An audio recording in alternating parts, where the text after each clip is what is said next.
It's Tuesday. It's time to get educated about comic books. And now for your host, the one, the only, Buddy Scalera.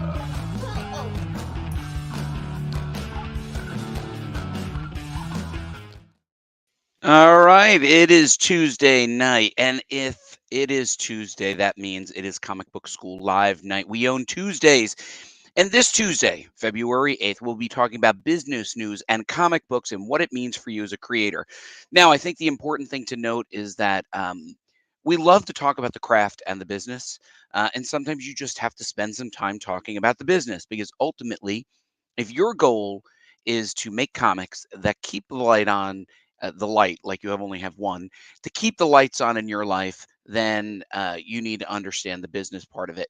And no better person to add to the call but my lawyer and financial advisor. Oh my God, is it like the first day with new lips? It's day one. Day one with new lips.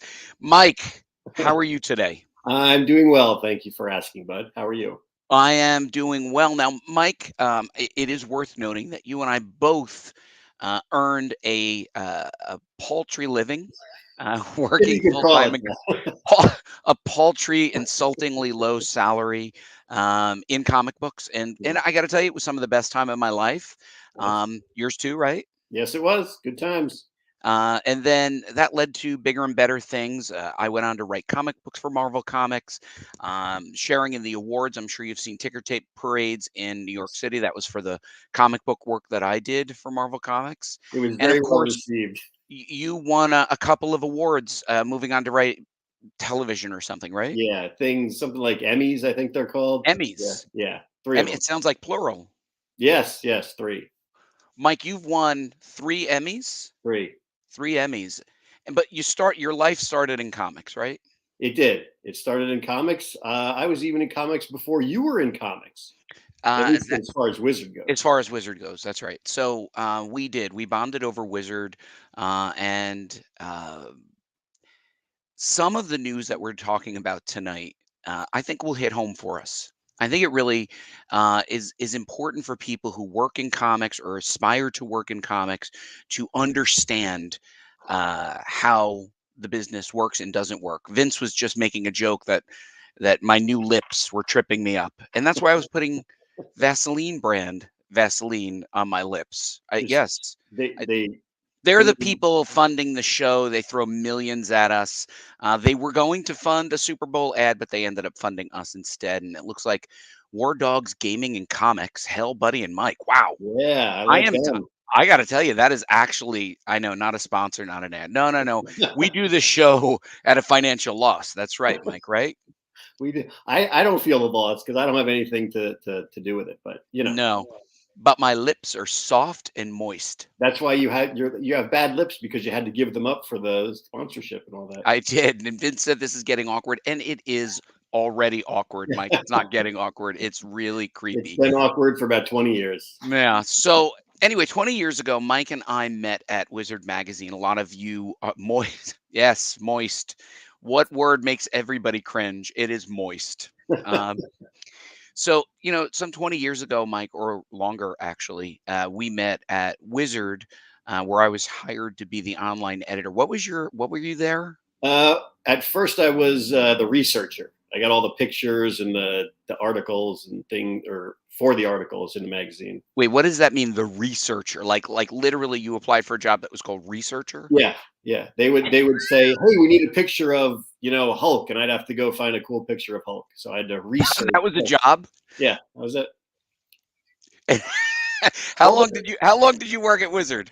I was at Wizard for 7 years. 7 years. Yes. Did I was that only the title ever? researcher for maybe a year, maybe. I don't even know if it lasted that long. All right. Did you ever get the title of editor or editorial? Yes, I was one of the editors for Wizard for a while, and then I didn't know that. I think at Inquest, I may have been. I don't remember my titles over there. Probably just Gopher or something like that. Was Gopher a title? It was, but It was a title. they change the titles all the time. There's a fascination right now with Wizard. People are really interested in Wizard. And I think we'll have to have a couple of episodes on Good old days. the good old days. But that leads us into the today. And I think every once in a while we have to have a serious conversation, Mike, about working in comics. My expectation of working in comics was very much of almost exactly what it was like. I took a vow of poverty and lived off the goodwill of others. Hey, Siebert's here. Speaking of vow of poverty, here is Siebert. Andy Siebert has taken a vow of poverty to make comics. As he should. As he he's making my comics, so I don't want him to ask for any money. But one of the things that I was fascinated by was Image Comics, right? And Mhm. a couple of episodes ago, we had let me share my screen. I'm going to see if I could do this a lot more fast. Like Image unionized. Yes. We talked about this. We did talk about this, but what's happened in recent days is it has gotten a good deal more contentious. Like there are charges against the employer. There is some action. Now, remember, this is fan press, Mike. Bleeding Cool is fan press. This isn't reporting from the New York Times or the Wall Street Journal, and we're not CNN. legal people, even though people would respect us as barristers, Mike, As they should. as as they should. We could be lawyers, but in this case, we are not. We But what choose not to. we chose not to. We didn't want to take that test.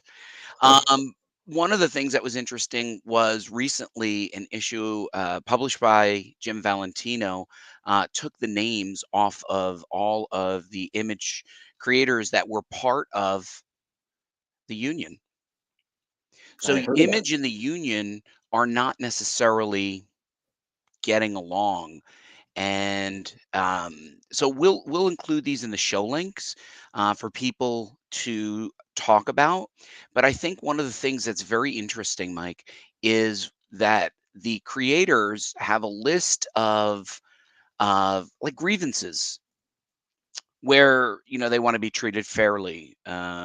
They want job descriptions. They things that you would think of in a larger organization. You work in a larger organization. I work in a larger organization, and they want this. And for comics, it's always felt like comics is not that. And not No. to say that it can't be that, but like I'm sure that you felt the same way. Like when you first read this, you were like, "Wow, like these people are demanding employee rights. Like this is comics. Am I right?" Yeah. Yes. Well, in the industry I work in, there's no rights. But the idea of rights, Yeah. and over here, this is the one I was talking about. They have these goals, and again, this particular one is from Bleeding Cool, but there are some legal resources which I'll link to, and I hope that people share their thoughts in the message board and the live chat here. But they want staff morale, they want transparency, they want better record keeping. Okay, remote working, better practices. I guess maybe there's poor treatment of employees. I don't know. All you can do is sort of try to understand it from these 9 bullet points. Um, Interestingly to note, and I looked at these. And I don't know if you looked at these, Mike. Um, Lack of diversity in comics and a commitment to company values, voting around titles where the creators have been found to engage in abuse, sexual assault, racism, xenophobia, homophobia, transphobia, anti Semitism, Islamophobia, ableism, so on and so forth. Now, I don't know who would. Who would be like, oh, I want that stuff, no, give me more of that.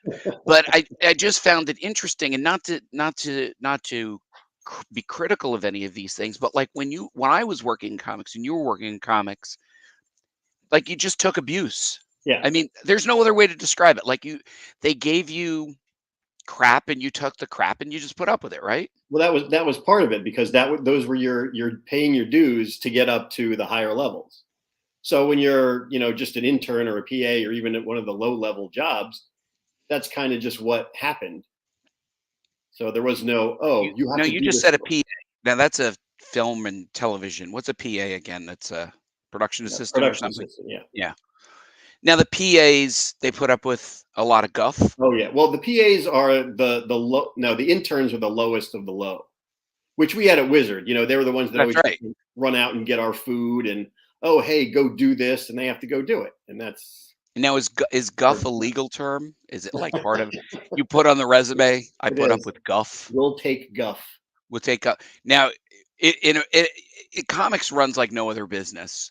Um, we had an intern whose name was Matt Senreich, and within what, like 2 or 3 years, he Oh was our yeah, boss, right? yeah. He And he skyrocketed. right, like comics doesn't run like any other business. Now I understand that Marvel and DC have some corporate structures in place. They are owned by larger organizations, but I I never thought of a group of employees unionizing. Now, this is no criticism or compliment. I'm not putting any charge on any of this. Did you ever think that we would be in the age where comics would have any kind of union? And you're belong to a union, right? I no, I don't. I'm not in a union. No, not even No, Grand Union. no. Now for the show we work on, it's not a union show. So And for your street cred, Mike, what show is that? that's Robot Chicken. That's Robot Chicken, the Three Emmys. wildly popular show that you are a I'm writer. a typist on. You're Yes, a I type typist. things. You type. Other people say funny things, and you type them out. Yeah. No, but I think as the business is evolving, Mike, it is becoming very interesting how the next generation of creators is thinking about comics, right? Yes. Well, it's funny because when Image split off from took the creators and they went from Marvel and DC and they made their own thing. Yeah. That was their sort of unionization, but they didn't just unionize inside Marvel and DC. They took everybody and just moved it. Yeah. So hearing about the union is as you said very strange for a comic book company to have. And that has no charge. It's not like, oh, that's Oh, no. weird and only right. Like it's just to us as old timers, and we are literally now the old guard. When Yeah. I started in comics, and I'm sure you probably remember some similar memory. I was, came up as a fan. I was aspiring to be a creator, and like going to a Comic Con was it would be like the Ramada Inn off Route 87 in the special events room where there was an old dusty chandelier with only a couple of lights, a dirty carpet, and just a bunch of guys like us, like just sweaty, and we were just pawing through back issues, right? Like, Yeah. and there would be some creators there once in a while, but over the time, including, and I think Wizard did have an influence over this, took cons to another level, right? It Yeah. made them, not to say that San Diego wasn't already a media event, but Wizard put a different spin on that. And I think the industry has changed dramatically, don't you? Oh yes, very very much from when we started. It's gotten immense, huge. I mean, when we were first starting out, it was just a bunch of nerds reading, the stuff they loved, and now it's everywhere. Movies, TV, it's everywhere. Cosplay's a Yeah. business, right? Yeah. People are earning money on it.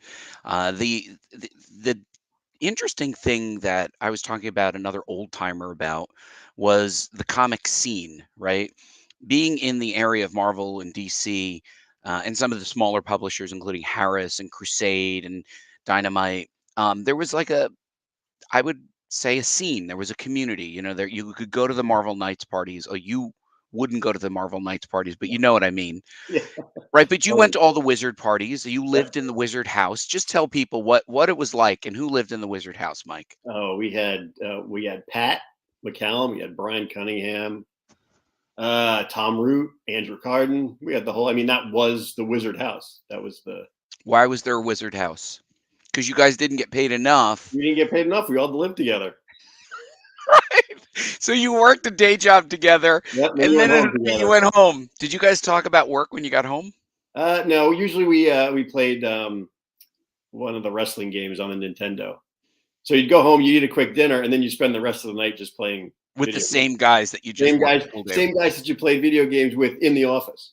And I will tell you that there were times where I showed up on a Sunday at Wizard, and we would play like Magic, Yep. right?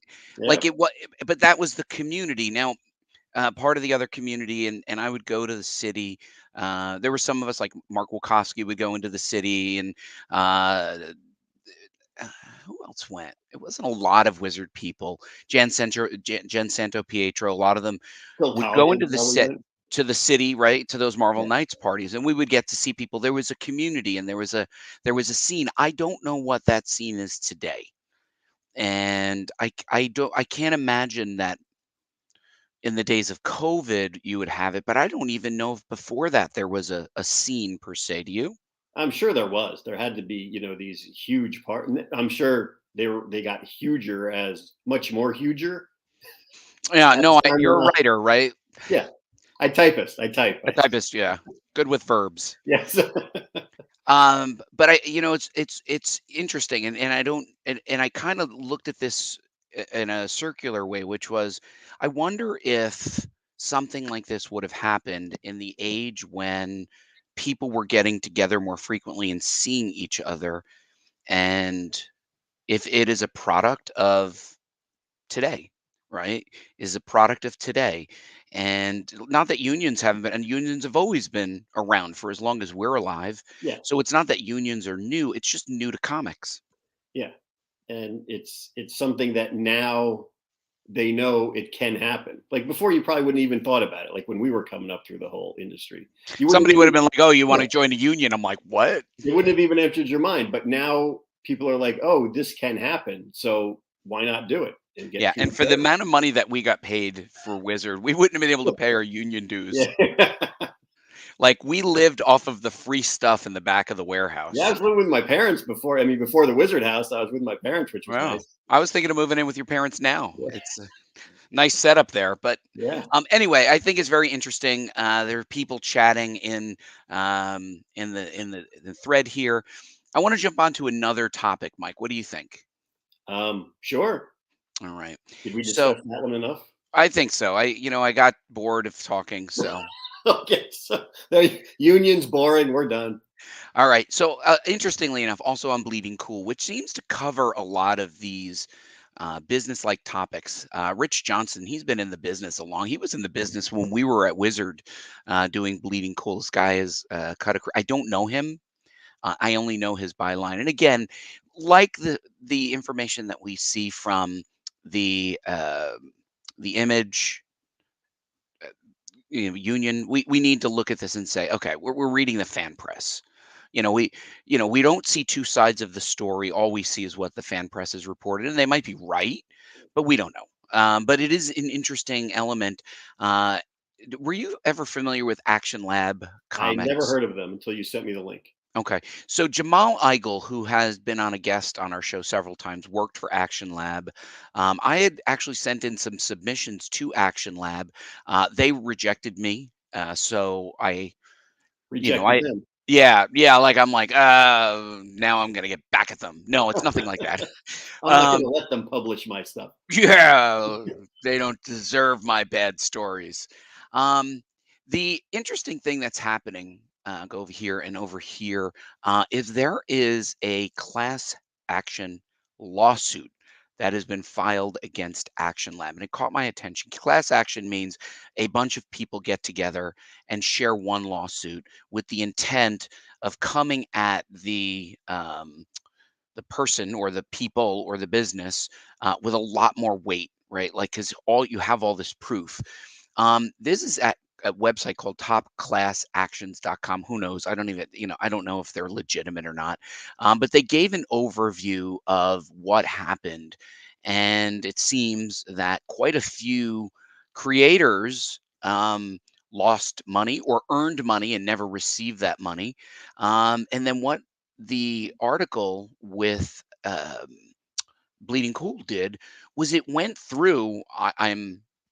I'm assuming they transcribed it correctly. We always have to say that, but they went through each and every single complaint, and I was amazed, Mike, as I went through the number of people who had complaints about this one publishing company. I mean, that is a really long list. Yeah. The only name I really know here, and I know her a little bit, uh, is Erica Schultz right here. So, I mean, maybe we'll see if we can get Erica on the show. Actually, 12 Devils Dancing was a very good comic that she wrote. But apparently, quite a few of these creators are ganging up and doing a class action lawsuit. What were your thoughts when you first started to read these articles about Action Lab? Well, I read that first link you sent me. I don't think I got this far because I didn't see any of this. Um, but so, from what I understood, these people, created the comics. They got published, but they weren't paid properly, or they weren't compensated as they should have been for or from Action Labs. But what do you think? Like, what are your thoughts when you Oh when well, I you mean, start if, to if read it's something like this? if something like this happens, you definitely have to bring a suit because it's not fair that these the big companies are taking these creations and nothing is being handed back to the creators of them. Yeah, and it seems as from what we're reading here, that some of them are complaining that there was a lack of transparency. Um, they were owed money. They were owed details. They promised to do marketing. They had a hard time getting the rights of their properties back. Yeah. Now, I am a big fan of indie published comics, but I also tell the community, Mike, you got to be careful. You got to really be careful. There are good indies that are well intentioned, but they don't have experience and maybe they don't know what it takes to run a publishing company and they get overwhelmed. I don't know what the situation is here. So let's just say I'm not talking about Action Labs, but I am talking that I can ask every working creator who's been in the business long enough. I'll get to that question. Every creator who's been in this business long enough has some sort of business horror story, and it's not limited to indies. It's Marvel, it's DC, it's Image, it's Dark Horse. But what was notable was just the number of people who were affected by this. Redheaded Ed, can you just pull that quotation up one more time? I want to see what the quotation is. So, buddy, can you define what it means when you say there's a lack of transparency for the newbies? Okay, it's a good question. So, in business, there are certain practices that are required when you are working with a publisher, and you're allowed to ask for an accounting of the number of books that you've sold and then understand your profits. So when I was working with a book publisher, I could say to them, how many units did I sell? What is my profit margin? And then they can say, oh, well, we spent $10,000 on marketing your book. So we take that out of your potential profit, lowering the cost, um, increasing the cost of doing business and lowering the cost of your check that I come to you. And then I could say to them, well, prove to me that you spent $10,000, right? But you're not going to, you're not going to make any friends there at the publishing house. That'll be the So last book you publish. that'll be the last book you publish. But when you look at it, you say like, okay, what's important to me? So I published 6 books, those photo reference books, 6 books with that publisher. Was I always happy with the work that they did? No, of course not. But there were, at least for me, they were not blatantly dishonest. They weren't blatantly stealing from me. And there wasn't this critical mass of people who were complaining. What struck me was how many people were complaining about the same thing, which is this transparency. Like they were promised something, they didn't get something. We don't know how many units we sold. Where's our money? And I don't know. Did It's, you, I just think it's one of those things, and it's very hard to do. But like you said earlier, you have to know the company. Like everyone wants to get their stuff published or produced or whatever, and that's when it becomes hard because you find companies that are willing to do it, and you're like, okay, I'm going to get my stuff out there, and this company is going to be perfectly legitimate. You don't know. I mean, unless you are working with a Marvel and DC, like a well-known name, the little indie publishers, they could be great. They could be trying to scam you. It's very tough when you're trying to first get your stuff out there. yeah. And Rob Anderson pulled up a quote. I don't know if Jack Kirby said that, but comics will break your heart. It is something that we hear all the time. Comics will break your heart. And you know what, Mike? There are stories that you hear even with Marvel and DC. Apparently, the creators of the Winter Soldier have Yeah. not seen the windfall of money from the character that they helped uh, resuscitate and then Marvel benefited from that. So I think comics ha- has always had this. I think for those of us working from the inside, we just know it. Yeah. I never thought of suing anybody. Although I will tell you, I have had some really bumpy roads, and I've admitted that I haven't had great experiences with very small indies. Not to say that other people haven't, but I just haven't. Yeah. I just somebody goes, "Well, what do you think of this tiny indie?" I'm like, Like, eh. "Well, but why?" I'll be like, "Well, I don't have experience with them, but I can tell you from my experiences, I haven't had good luck with indies or good experiences." It's tough. I mean, all the indies are looking to be the next Marvel and DC, but they got to start somewhere, and sometimes they have to, or they don't have to, but they end up screwing over the little guys to get to be big guys. That's right. Interestingly enough, Andy points out that they took one of my photo reference photos from one of my books and put it into Brian Hitch's drawing book, and they published it, but they didn't tell me. You should sue them. I had I had to contact them. Like, is this true? My editor's like, yeah, let's get you a free copy, and I'm like, a free copy? What about the I money? want the check. Yeah, so I got one free copy of from Brian Hitch's book. Was it a good book? It's a really good book. I'm kind of proud of it. I was a contributor, but they didn't like contribute and thank Buddy Scalera. It was Yeah. just kind of like It's one of they. those things that they overlook. He's not going to notice it. We don't have to pay him. So it's one picture. What's he going to care? That's right. Well, here, this is interesting. Vince notes the internet and new portals hopefully give creators more power. We hope. I like that he puts hope twice in Yeah. there. Um, you can keep hoping, Vince. It's just the business, and I'm not saying it's right. I'm just saying, like, it is what it is. Like, I'll never be a center for the Knicks, You right? might be if you try I'm hard enough. never. It'll never happen. Never too late, bud. I'll never play professional sports ever. Um, you live in the world as it is, or as certain people are doing here with the union, is maybe they're going to make a positive change. Who knows? Yeah. It's really hard to tell. I think it's important though, Mike, for creators, especially the ones that are rising in their career, to be aware of this. And I think the one of the takeaways that I got from this, and this is no criticism whatsoever of any of the people who were involved in the Action Labs lawsuit, um, but I have to wonder, um, if there was still a community, would it be easier for people to compare notes?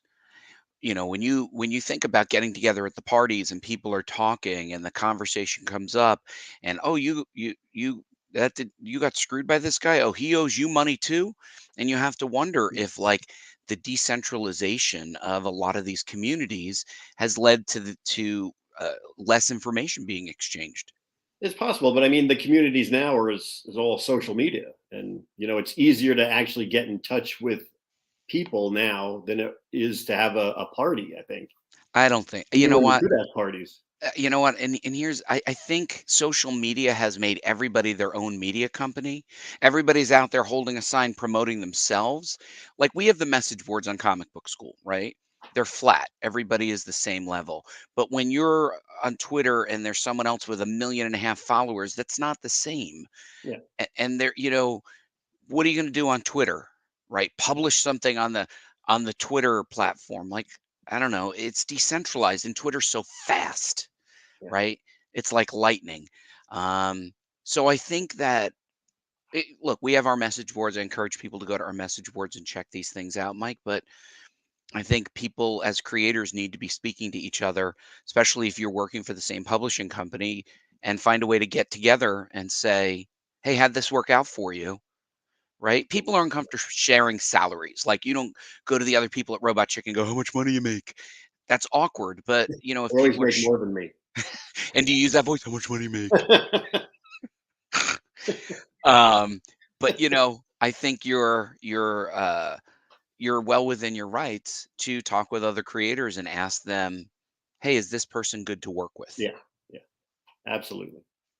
So real quick, while I'm on the topic, Mike, I want to remind people that we have our brandy spanking new help wanted and talent sharing jobs. I actually just today or yesterday, I think, added a job to paying work as I find them. So Coffin Comics is hiring heart artists. Cyberforce actually is hiring writers and artists. Interestingly enough, and all talent, like inkers, color sledders, and they have all the details here. Where you can click in, and you can find out all the details here. I linked to it here, and then I just posted this. Um, in the Disney Careers website, Marvel looking for an assistant editor. And Rob Anderson noted if it wasn't for that need to be good at spelling, he would apply for that job. Well, they invented Um, spell check. he needs spiel check.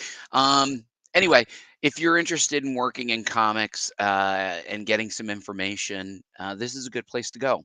People can post, Mike, and share their portfolios, and it's all free. I've been there. I know you signed up for the message boards. I was pretty excited. Have you posted anything yet? I did post something. What?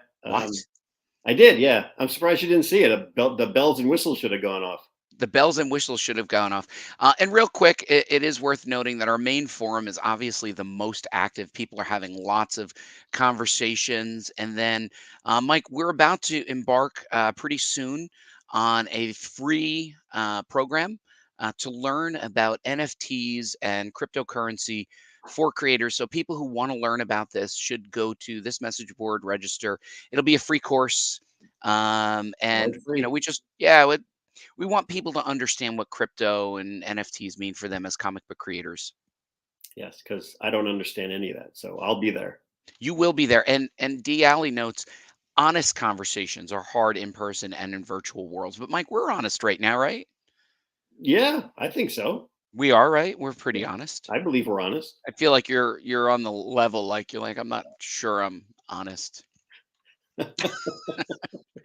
All right. So we are about to get to the favorite part of the show. What's the favorite part of the show, Mike? The favorite part of the show is check this out. That's right. And check this out is that favorite part because people love to know what they should check out. Mike, each week we join together and bring something for each other to check out. Did you Mhm. come prepared tonight? This week I didn't bring anything for you to You check didn't come out. tonight. Okay. I did not come prepared. When Shocking. will you? Next week. Yeah. That was good. Are you Yeah, I asking was me or honest. telling me? All right. Next week. All right, so I'm going to do a check this out, Mike. It will be from our very community. And I think it's pretty exciting. We have and nobody on the staff knows that I have this tonight. So, Rob and Aaron, oops, no, not Prepare that. yourselves. Now prepare yourself. Share, Click, share window, yes, click that window, one. that one. There you There go. you go. Just tonight, I just posted about an hour ago. I'm going to mute the sound on this.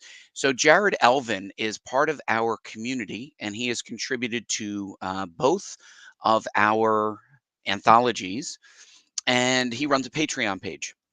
But what he did was he gave us a free video that his Patreon people usually have to pay for, where he is showing us the exact look at YouTube caching. It can't keep up. Show, Buffering. yeah. Buffering. So anyway, people usually have to pay for his Patreons. He does a fast forward version. Mike, are you familiar with Patreon? Vaguely. You should put that on your list of things to talk about too. Well, I will show you. Jared Elvin does a Patreon, and we really like Jared. He's a great contributor. He is working on a secret project with us, which we will start to announce very shortly. But Patreon is basically people pay a subscription, and you can have the dollar a month, the $5, or the 10 month, um, and you get to access to different things. And people usually have to pay for this, but he was very very gracious in letting us get a copy of this. He does it in fast forward, so it's super fun to watch, and it takes him a couple of hours to make these videos. And he gave it to us for free to share with the community. So I'm going to, It's Jared. yeah, I'm going to tell people where to get it. They can get it at the Comic Book School website. No, that's the Comic Book School website here on YouTube, and you'll see it right here in the drawing process by Jared Elvin. And that is my check it out for tonight, Mike. Well done. I will check it out. See what I Yeah, did there? yeah, you should. It's really good. Like I watched the whole thing, and I was it's hard to keep your eyes on it, but you should seriously. You go full screen and you sit back because when you're looking at it, and it's a really tight window like this, it starts to get a little much. But when you're full screen and you sit a little further back, like television style, it's actually really entertaining. All right, check this out. Check this out. And he's got Jared, an I can't remember awesome his name. Australian accent, which I won't even try to do. Do it. I can't. It's just too cool. Like Jaren's got the coolest accent going. I wonder if they think we have cool accents. No. Did he ever say crikey? I doubt he has ever said crikey. Oh, let's pull this up because I know that Cat Dad and Super Mom, everybody wants to watch me type. Our engineer Rob is working on his Kickstarter right now, so we'll share what am I sharing? Screen. Rob has 19 days to go on Cat Dad 2.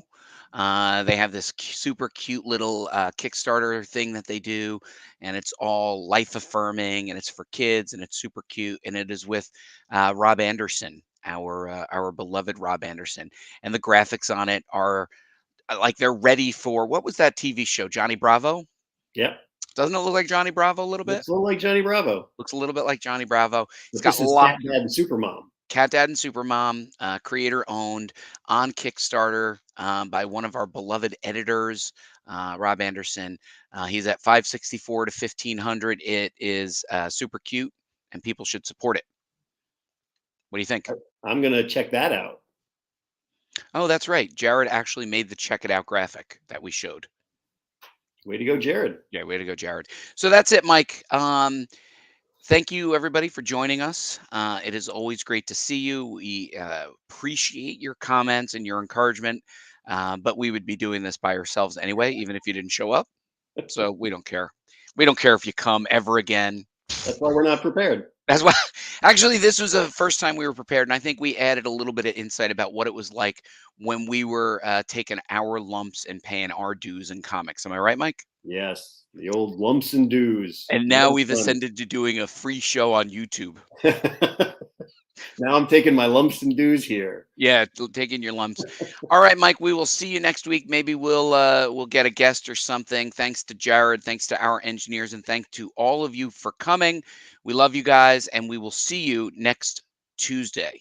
Keep making comics. Bye-bye, everybody. Bye.